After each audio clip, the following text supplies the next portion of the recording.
Mga kababayan, ang Pangulo ng Republika ng Pilipinas, His Excellency Ferdinand R. Marcos Jr.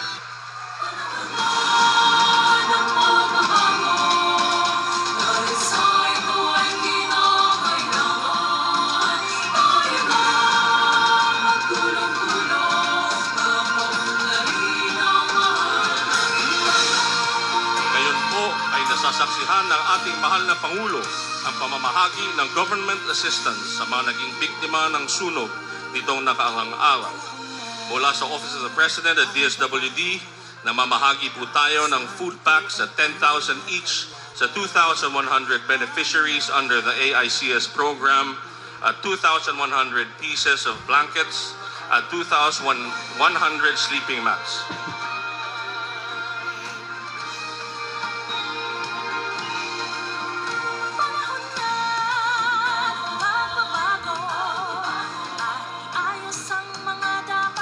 Maraming salamat po, mahal na Pangulo, sa inyong pangunguna sa pamamahagi ng government assistance.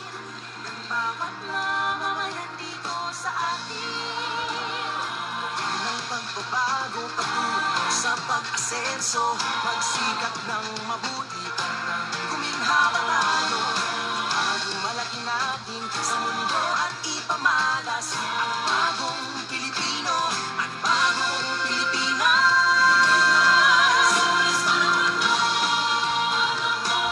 Muli, ang Pangulo ng Republika ng Pilipinas, His Excellency Ferdinand R. Marcos Jr.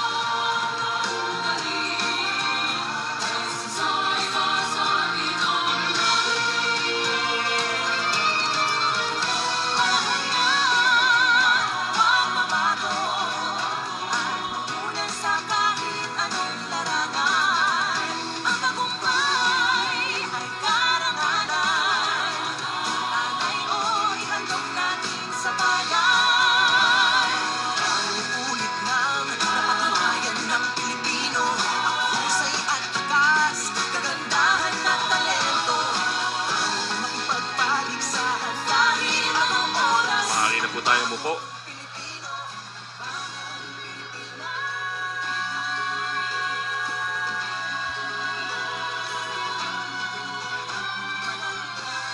Magandang umaga po sa inyong lahat. Tayo po ay nagtitipon-tipon ngayong umaga para sa distribution of government assistance para sa mga biktima ng sunog dito sa Tondo, Manila. Para sa panimulang bahagi ng ating programa, inaanyayahan po natin si Manila Mayor Honey Lacuna upang magbigay ng kanyang pambungad na talumpati.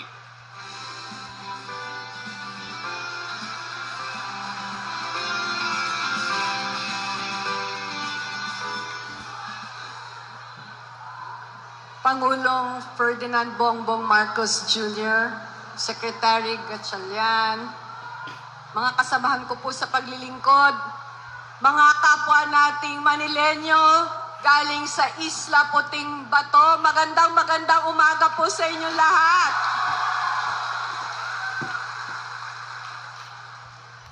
Alam nyo, nung huling beses po natin nagkita, kamakailan lang, ano ba ang pinangako ko sa inyo?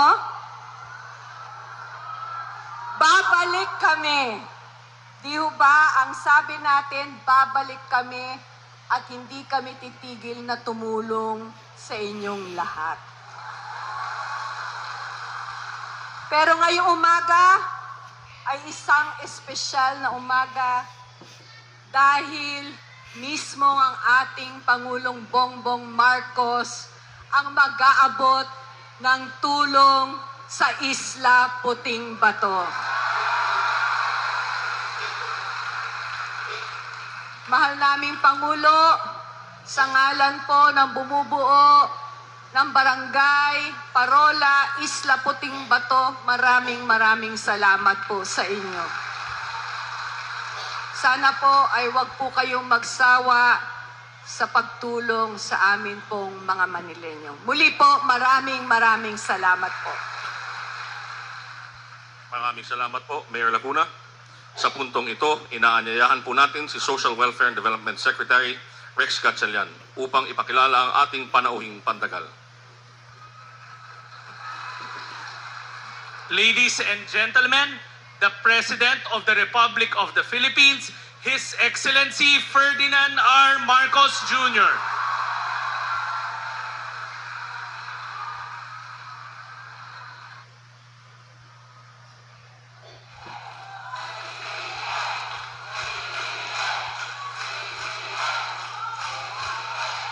Nako. Naiba talaga ang Pinoy. Tignan ninyo ang pinagdaanan ninyong hirap sa nakaraang ilang araw. Nakakangiti pa. Sa Pilipinas, nakakangiti pa rin. At masarap pa yung marinig yung inyong sigaw. Kaya talaga, hindi po tayo titigil at gagawin lahat para tulungan po kayong lahat. Dahil alam naman po namin na kahit kayo'y nakangiti at nagmamalakas na sigaw, marami po kayong iniisip kung paano alagaan ang inyong sarili, ang inyong mga pamilya, kung saan kayo uuwi. Alam naman po namin yon. Galing lang po kami, before I go on, I would like to acknowledge, of course, ang nakapagsalita na ang ating Mayor Lacuna, and kasama namin siya with the Vice Mayor and the Congressman. Nandun po kami sa Delpan Evacuation Center. At nakita namin kung ano yung mga pangangailangan. At talaga sa ngayon ay ang pangangailangan ay matayo ulit ang mga bahay.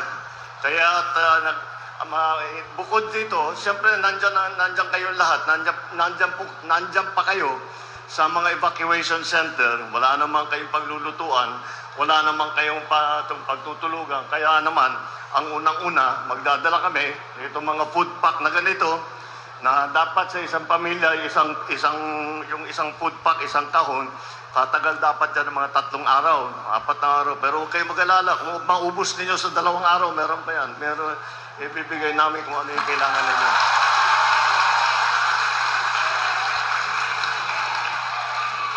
At ang kasunod niyan ay yung ating binibigay na tulong na cash na.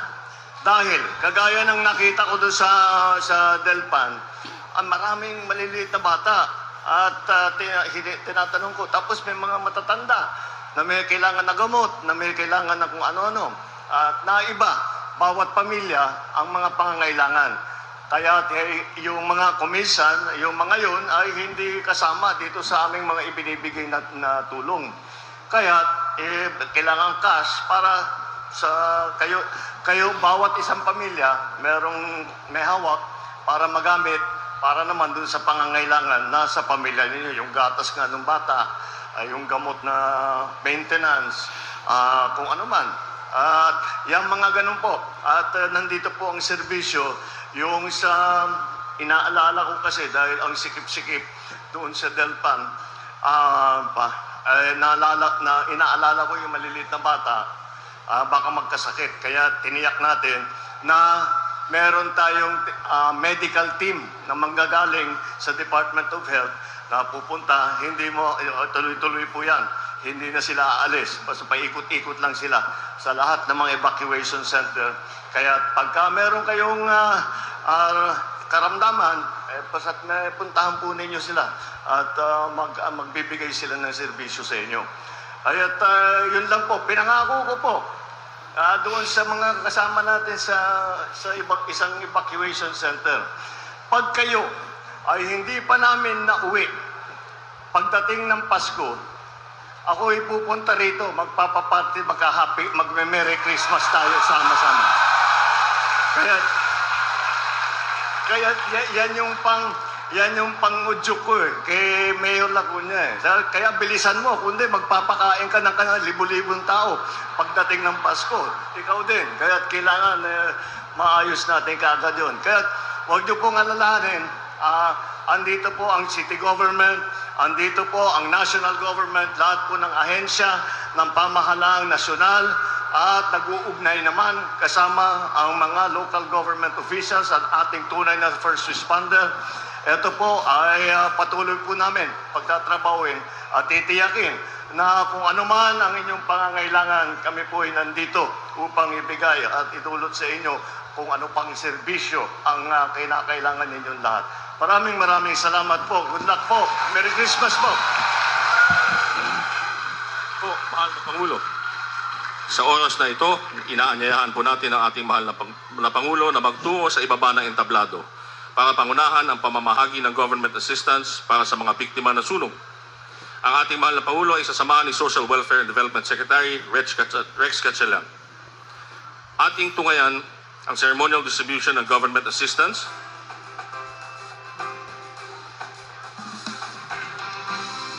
Dailinda Yonko.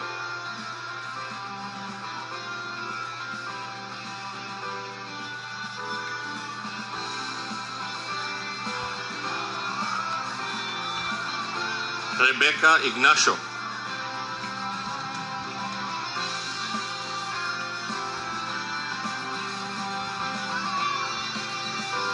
Rosita Oriol.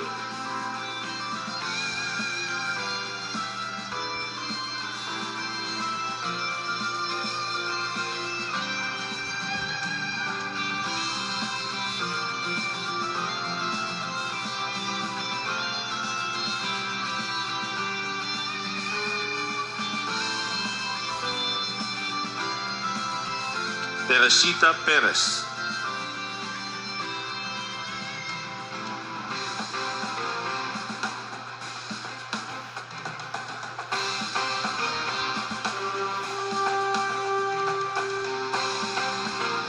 Luz Antazu.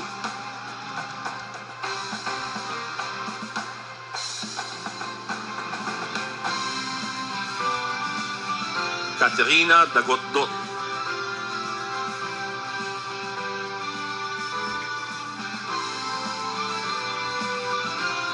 Manilin Makaspak.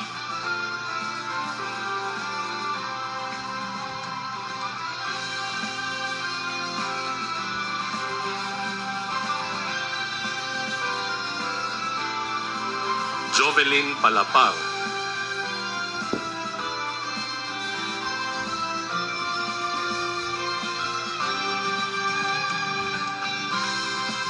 Crisanta Aborque.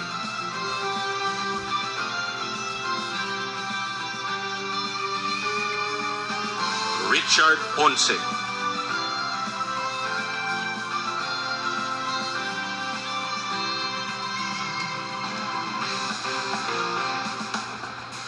Maraming salamat po, mahal na Pangulo. At sa pagkakataong ito, hinihiling po natin sa ating mahal na Pangulo ang isang group photo kasama ang ating beneficiaries.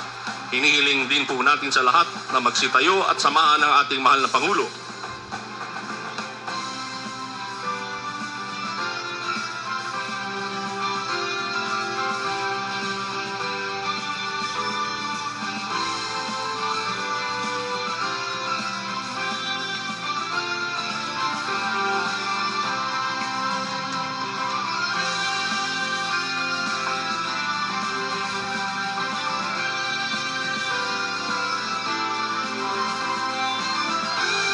Ready at the count of 3. 1, 2, 3.